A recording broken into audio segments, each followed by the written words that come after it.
So you gave me the title Consensus Approach to Surgical Management of neck, but there was actually a little bit more to it. So I'll try to explain that in the presentation. The whole idea about trying to develop some consensus for neck was based on a CDH guideline development that Shamil and I were involved in about 3 years ago during the Canadian National Perinatal Research Meeting in Banff. And we published that this year in January in CMAJ. And we brought together a group of neonatologists, surgeons, specialists that were all involved in the care of babies with congenital diaphragmatic hernia. And we came to a guideline for clinical practice. So we wanted to repeat that process during the past CNPRN. And this was kind of the process that we went through. So we had neonatologists involved, surgeons, radiologists. And we started off with a survey of the Canadian Neonatal Network and a survey of the pediatric surgeons. Then the group came together over teleconference to develop questions that they were going to discuss at the in-person meeting. Then a rapid review was done, supported by a librarian from here. And then we had our consensus meeting in Banff at the end of the CNPRN. And now I have to be working on getting the manuscript written, which I should be doing. So this is on behalf of a larger group of people. Martin Offringa was the independent facilitator. The neonatologists are listed, the surgeons are listed. We had a radiologist from McGill and a librarian from here. So first I'll show you a few results from the CNN survey that was done. And these were done by center. And one of the questions was, do you currently use guidelines or protocols for any aspect of neck diagnosis and management? And to our surprise, 73% said that they had no real protocols for any of these aspects.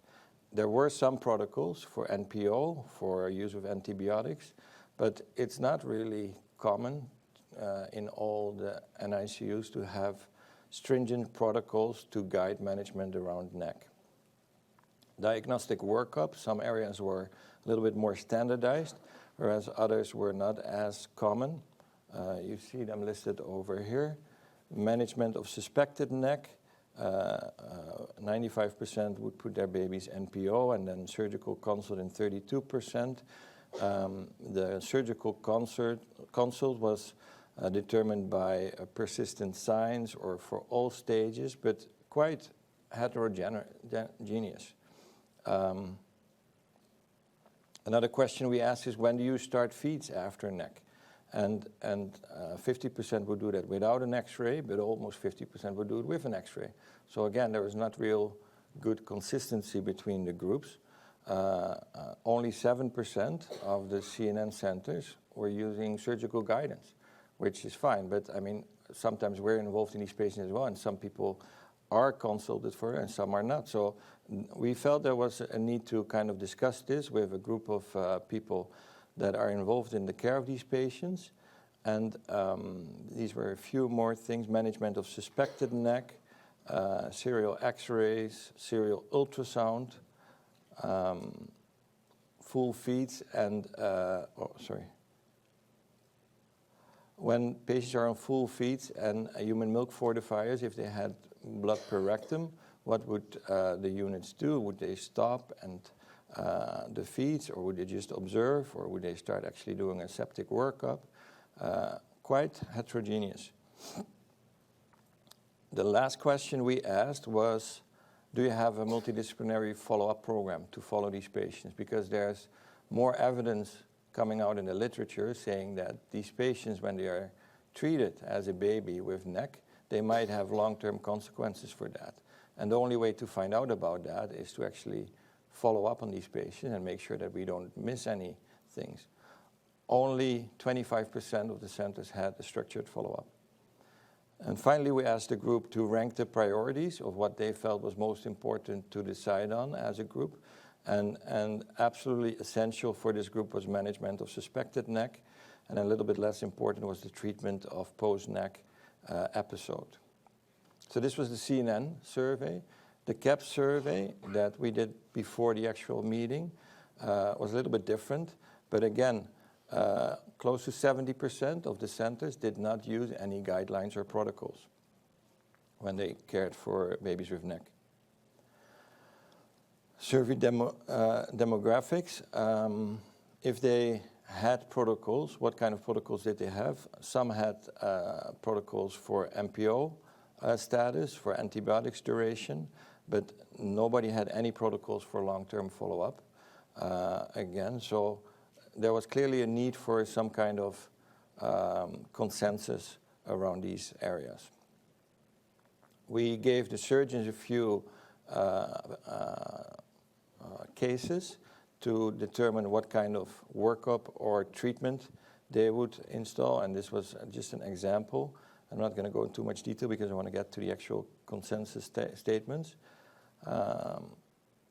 This is if there is intraperitoneal free air in the patient, what would you do if the patient is hemodynamically stable? Some centers opted for a peritoneal drain. Some, a small group opted for laparoscopy, which is controversial as well. Others would do a laparotomy with resection and an ostomy, or a resection and a primary anastomosis. So again, quite diverse. A very small infant, 850 grams, 26 weeks, intraperitoneal free air, low platelets, what would you do? Half of the group would do a laparotomy and the other half would do a peritoneal drain. Then if we do a laparotomy with resection, what kind of ostomy would you give as a surgeon? An endostomy, a lupostomy, double barrel, separator, double barrel together. Completely diverse again. So there doesn't seem to be real guidance in these areas. Which factors dictate the timing of ostomy reversal? When can you put the ostomies back together? So that could be during the same admission, it could be based on the age of the infants, later than 6 months, or the weight of the infants. When do you start oral feeds? Guided by clinical course, within 3 to 5 days, within 7 days, more than 7 days. Other. Conservative management, how long do you want the patient on antibiotics as surgeons? 5 to 10 days, less than 5 days, more than 10 days. Anyway, I think you get the picture that there wasn't a real consensus about these things. And then we asked them also if they could give us some topics that they felt was really important to discuss at this meeting as well. And these are some of the areas.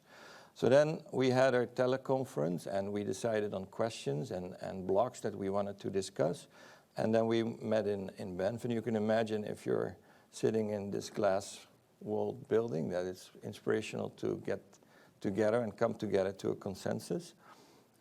We did that for a full day after the CNPRN meeting. So it took about 8 hours, and we had, I think, up to 12 people in the room at the time. So this was kind of the level of evidence that we used. Level A was the highest level with well-designed and conducted clinical trials or systematic reviews with a meta-analysis. And then the other thing we wanted to include was a sense of how strong the recommendation can be.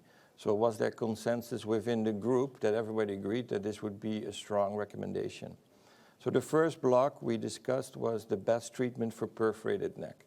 Because when we looked at the available literature, this was probably the area that has the most strong clinical evidence available. So this was done by the group in Montreal, led by Pramod. And the question we wanted to answer was, what is the best treatment method for perforated necrotizing enterocolitis? And the specific questions were, does birth weight have an influence? Is there a role for non-operative management? And how long should the patient be NPO or on antibiotics after surgery?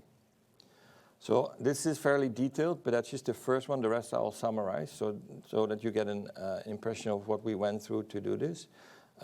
These were the databases that were searched by the librarian with a PICOS specified for each question. This was the search strategy, which you probably can't read, but you don't have to read, but just to show that we did our work. We found 1,924 citations, and those were screened. Duplicates were removed. And then there were 69 articles for this topic that were abstract reviewed. And then they choose to include 5 systematic reviews in full text, and one was excluded because it was non-perforated neck. So the reviews were based on 2 randomized controlled trials that probably everybody knows from 2006 and 2008. Due to significant risk of bias and confounding, the non-randomized trials were not included. And we kind of went along with what was available. If there were no good randomized controlled trials available for the other topics, we would still review and try to come to a consensus. So the study by Rao in 2011, the Cochrane review, was considered the most robust. So total of patients included was 185, and when you combine all these patients, there was no difference between laparotomy or peritoneal drainage for mortality at 28 days, 60 days, 6 months, or 1 year of corrected age. No difference in recurrent neck, no difference in TPN use for longer than 3 months, no difference in abdominal abscess, no difference in fistula formation, no difference in stricture formation, no difference in time to enteral feeds, and no difference in the length of hospital stay in survivors. So what we did find that there might be a significant less need for a laparotomy overall in the patients that were treated with a peritoneal drain.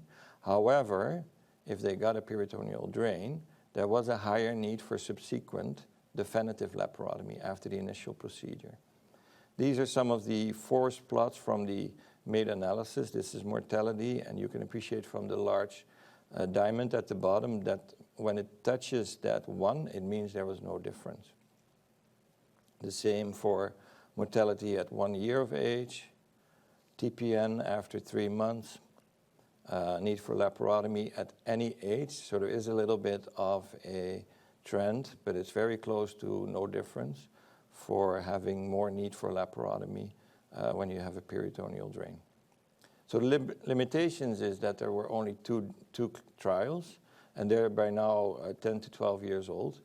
Overall, it was a fairly small number of patients, and they didn't discriminate between neck and spontaneous intestinal perforation. And that's a big problem because that might be 2 different entities. That's a potential problem with these trials. However, based on that, what we did then, we said, well, this is going to be our available evidence. This is what we're proposing as recommendations. Can you see that over here? And then this is the grade level. So if you remember in the beginning, so it's a very high grade level from A to D. And then we kind of discussed it together, and we came up with a standardized consensus statement. And then we had decided on that. We said, well, this is going to be our consensus framework. You can either strongly agree, somewhat agree, neither agree or disagree, somewhat disagree, or strongly disagree. And we did that through an app. So everybody was sitting there with their iPhone pushing a button, and then we would calculate how many people would agree. So this was the first consensus statement. And it says in babies smaller than 1,000 grams with an intestinal perforation, either peritoneal drainage or laparotomy are acceptable initial treatments. And out of the 12 participants, 92 strongly agreed, and 8% somewhat agreed. And this would be a strong recommendation then, based on the consensus framework. The second statement said that non-operative treatment of intestinal perforation is not indicated. This is pretty dogmatic. We've all had a baby where there was a small perforation and we choose not to operate or put a drain, and they did fine just because they were clinically so well. But in general, if you look at the available evidence, there's no good evidence to say that we should do that as a standard treatment. And 100% strongly agreed. For babies more than 1,000 grams with a perforation, a laparotomy seems to be the preferred initial treatment. And this was a little bit less strong because only 73% strongly agreed and 27% somewhat agreed. So then went on to the next block. And this was peri and postoperative factors, stoma preference, anastomosis or stoma, and the timing of ostomy closure. So the first part was resection anastomosis versus stoma, was done by Eric Skarsgård from Vancouver. What is the role of resection and anastomosis versus resection and stoma or stoma alone for necrotizing enterocolitis requiring a surgical intervention? And this is just a summary of the studies. There were 13 studies, 1 meta-analysis, there was a higher likelihood of survival when there was a resection and an anastomosis, but that might be biased because the morbidity was difficult to compare. So it might be that we do more anastomosis in babies that we feel are much less sick. So it's unlikely that the outcome difference was attributable to the surgical approach.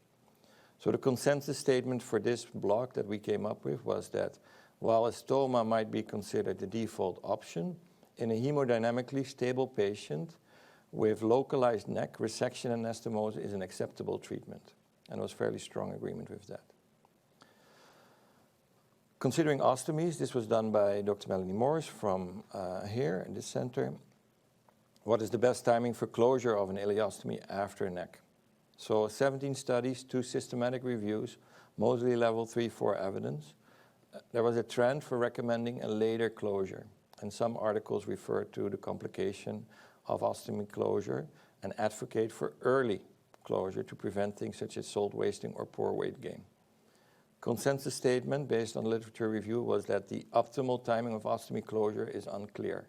So the other thing we wanted to do with these statements, that it might guide future research, because it's clear that based on what we know right now, we can't recommend a time for ostomy closure. Best treatment method for non-perforated neck, the NPO duration and antibiotics. This was done by Prakash and Abdai. What is the best treatment method? There was a lot of information that they provided, but I've tried to summarize it a little bit. There were 2 RCTs, 3 observational studies for antibiotics, 1 for CSF, 1 for epidermal growth factor, 1 for melatonin, 1 patotoxyphilin, including a review, 1 study for an observational study for MPO status, and 1 observational study for hypothermia. The summary is that in total 11 studies, but a very low level of evidence for all these different topics. And then the consensus statement we came up with was there's insufficient evidence currently to make a recommendation on the need, type, and duration of antibiotics in the medical management of neck. And the others we didn't want to comment on because it was pretty much like individual small studies, which was hard to make a recommendation on. So we're going to comment on that in the paper, but we aren't able to provide any consensus statement. Best laboratory method to diagnose neck. Consensus statement, there's no single laboratory test to diagnose neck. The initial laboratory investigation should include a CBC and differential, blood gas, including lactate, and CRP plus or minus a blood culture. And everybody agreed with that. This was pretty much an expert opinion because there were no good studies available. But that's okay too. We had 11 people in the room that agreed on this is what we do and this is what we feel is appropriate right now.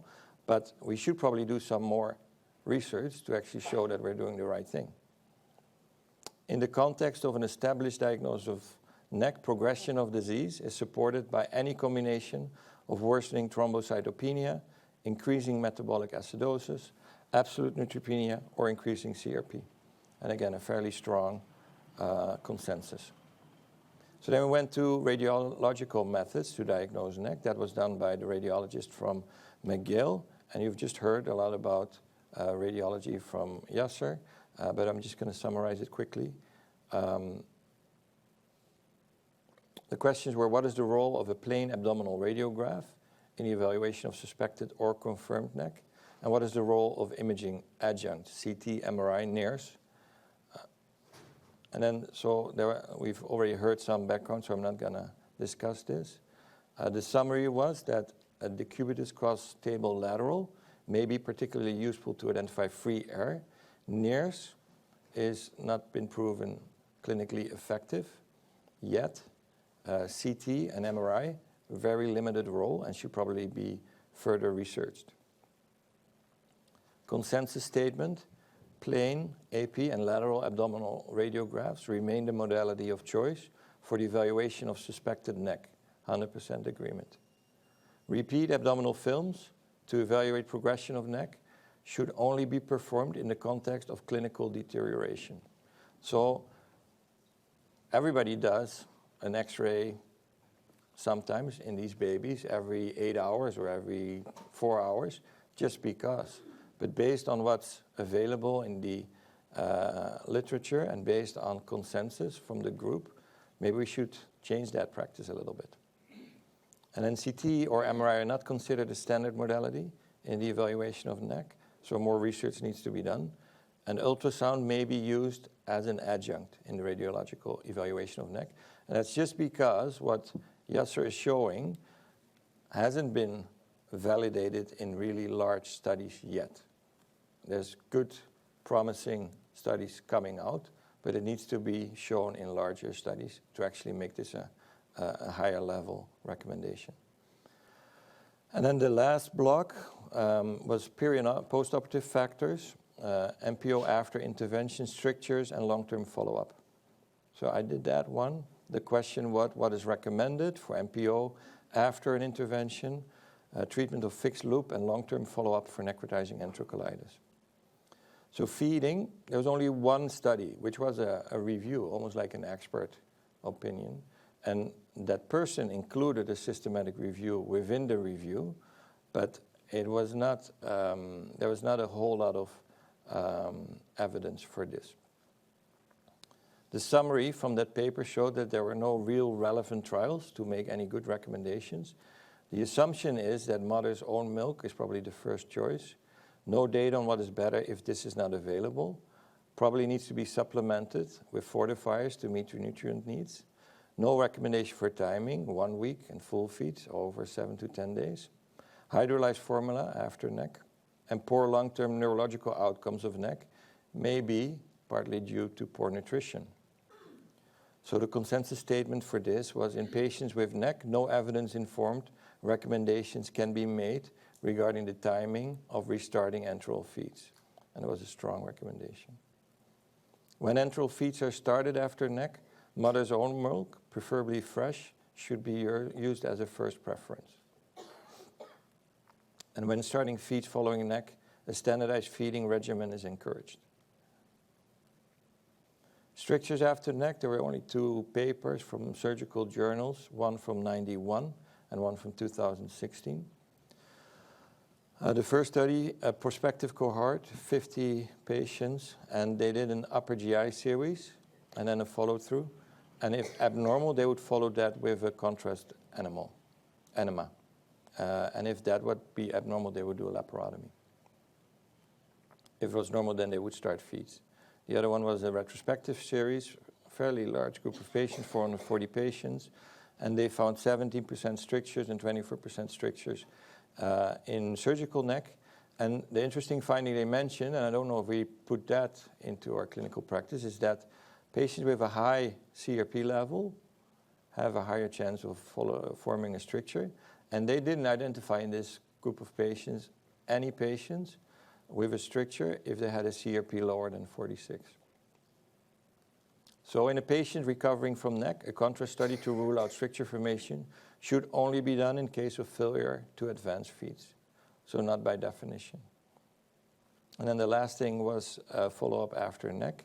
There were 7 papers, and they're mentioned here. I'm going to summarize the ones with the largest numbers of patients.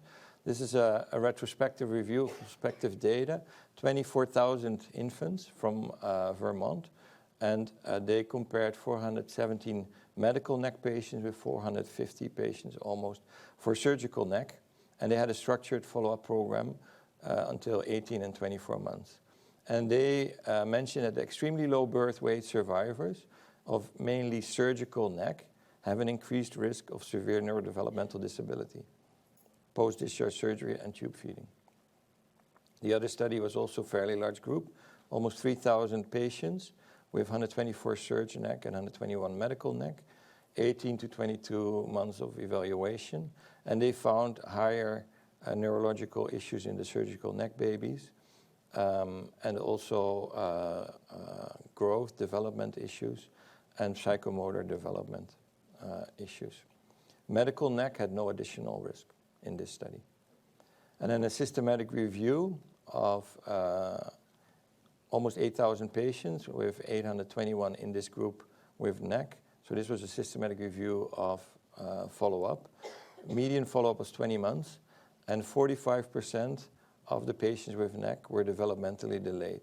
So the odds ratio was 2.3, and especially again in the stage 3 NEC and surgical treated NEC.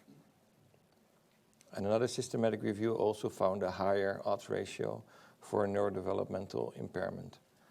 So from this we came up with a consensus statement that we recommend structured multidisciplinary long-term follow-up of all patients with surgical NEC with an emphasis on neurodevelopmental outcomes as they form a high-risk population.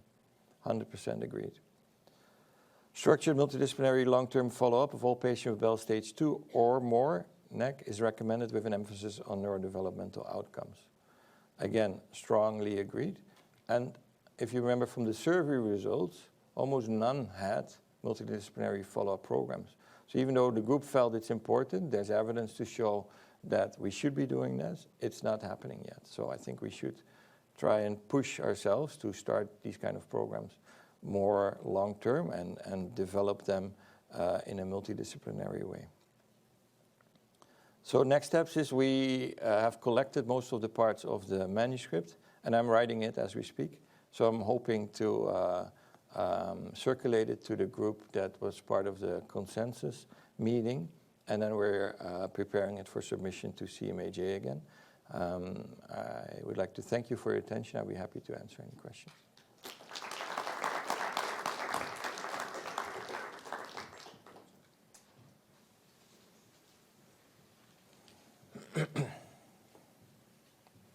Again, we'll take questions now, or we'll take questions during the panel discussion at the end. I do have a question for you, Richard. Should we be studying all of our NEC patients prospectively? The way, for example, cancer research studies each diagnostic category prospectively. Should we be studying what's probably a grab bag of many, many different diagnoses and many different approaches? Is there a way that we can sort this out if we were to consider all cases? Well, I think in the dream scenario, that would be the case. So every patient, and then I would even argue to enter any patient entering the NICU into that database so that you can actually maybe identify the ones that are going to develop NEC better. So then you would have a large group of patients. And like as some of the studies showed, the ones with medical NEC seem to have less issues long-term than the ones that have to undergo surgery for that. We don't know if that's due to what we do during the surgery or the anesthesia, or if it's actually the disease process that's contributing to that. So I think there's lots of work to be done there. And I always, like in pediatric surgery, we're famous for NS30 studies and say, well, we don't know, we need to do more research. And I'm always jealous if we look at like the Children's Oncology Group, for example. I don't think there's any patient with pediatric cancer that's not in some kind of database or trial. So they're collecting pretty much any data point that's available to try and solve it. And it has to do with money, it has to do with things. But I think in the ideal world, you would want to do that, what you're proposing, yeah. And then collect biosamples on these patients, and yeah.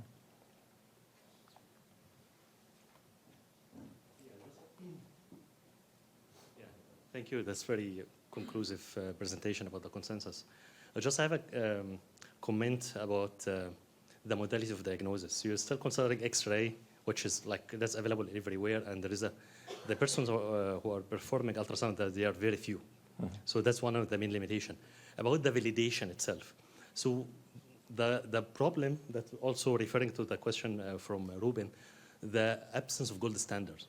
So in adult, they use the CT scan or MRI as a gold standard to compare X-ray and ultrasound to that, which will be very difficult to validate that in our population. I think it will be very hesitant to send a sick baby with a neck to MRI or CT scan just to confirm the diagnosis. So the issue of validation will be really a problem and will not be solved without having a gold standard for comparison. Yeah. That's why in my classification, when we discussed, I used the outcome. So I started from the outcome for those babies, and I compared the ultrasound to the outcome. That's the only thing that I thought that could be reasonable to validate the markers of ultrasound.